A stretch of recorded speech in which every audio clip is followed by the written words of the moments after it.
Bienvenidos a MedPlus, conceptos clave en medicina. Yo soy Carlos Blanco, profesor de pediatría, y ahora vamos a repasar brevemente el diagnóstico diferencial de la etiología de la hiperplasia suprarrenal congénita.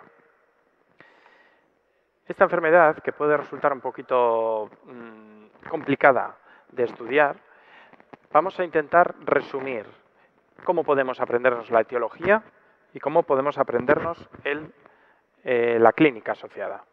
Vemos que según donde se produzca el fallo en el metabolismo del colesterol, se va a producir una enfermedad u otra.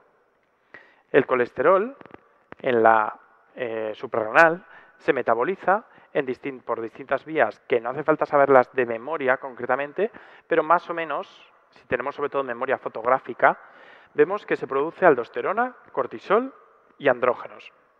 Pues bien, cuando se nos rompe la cadena en un sitio u en otro, que ahora veremos, se produce la falta o el exceso de una u otra. Aquí tenemos en este caso, cuando se corta la enzima 3-beta, no se produce nada, ni cortisol, ni aldosterona, ni andrógenos. Por lo tanto, puede haber déficit de todo. Clínica compatible con déficit de andrógenos y déficit de cortisol y aldosterona.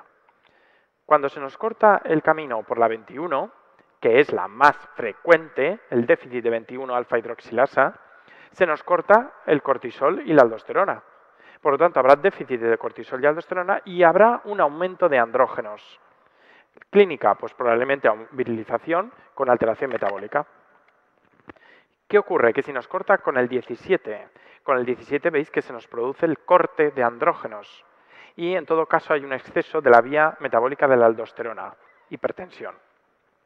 Y si cortamos por el 11, es como la 21, porque es un poquito más abajo, como veis en el esquema, es la siguiente, aquí abajo. ¿Qué ocurre? Que lo mismo que la 21, que virilización y déficit de cortisol y aldosterona. Pero ¿cuál es la principal diferencia? La principal diferencia es que en la 11, que es un poquito más abajo, se produce un exceso de este metabolito, del 11-desoxicorticosterona. Este metabolito sí que tiene acción mineralocorticoide y por lo tanto en la 11 sí que se produce hipertensión. Gran diferencia con la 21 que no se produce hipertensión en el caso clínico. ¿Veis? Porque la progesterona no tiene acción mineralocorticoide y esta sí. Acordaros que el orden es la 21 la más frecuente, después tenemos la 11, 3-beta y 17. La más frecuente, la 21, cortamos por aquí, se aumentan andrógenos, disminuye cortisol y aldosterona. Aumenta el metabolito, que es la 17-OH-progesterona, para el diagnóstico. La clínica, si lo puedes tener o solo virilización, como os podéis imaginar, pseudohermafroditismo femenino o macrogenitalismo en el varón, y cierto grado de insuficiencia mineral y glucocorticoides, sobre todo en situaciones de estrés, que es cuando realmente necesitamos los corticoides. Otra forma, menos frecuente, es la virilización, que sí, con datos de déficit de aldosterona. Ya sabéis que si falta la aldosterona hay hiponatremia con hiperpotasemia y aumento de renina en plasma. Y la forma tardía o atenuada, esto es que el niño pasa desapercibida a su clínica hasta que llega a la adolescencia, que se manifiesta con cierto grado de virilización en la mujer, con, ya sabéis, pubarquia prematura, oligomenorrea, acné por el exceso de andrógenos. En niños, pseudopubertad precoz. ¿Y la clínica del resto? Pues bueno, hemos dicho la 21 la más frecuente, luego tenemos la 11, que la 11 hemos dicho que estaba un poquito más arriba.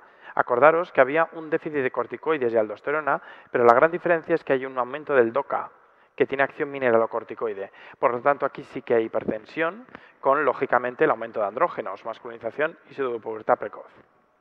La siguiente, la 3-beta. La 3-beta vemos que hay un acúmulo del DEA y del 17-OH pregnenolona. ¿Qué ocurre? Que no hay de nada. Hay pérdida de sal, hay pseudohermafroditismo masculino porque no se termina de desarrollar bien el varón. Y luego tenemos la 17, que es la última en frecuencia. La última en frecuencia que hay un corte y por lo tanto déficit de andrógenos, cierto grado de déficit de cortisol. Y por lo tanto, ¿qué ocurre? Que en este caso sí que hay hipertensión por aumento de la cadena de la aldosterona con su alteración metabólica, alcalosis hipopotasémica. Varón, déficit de andrógenos, pseudohermafroditismo masculino.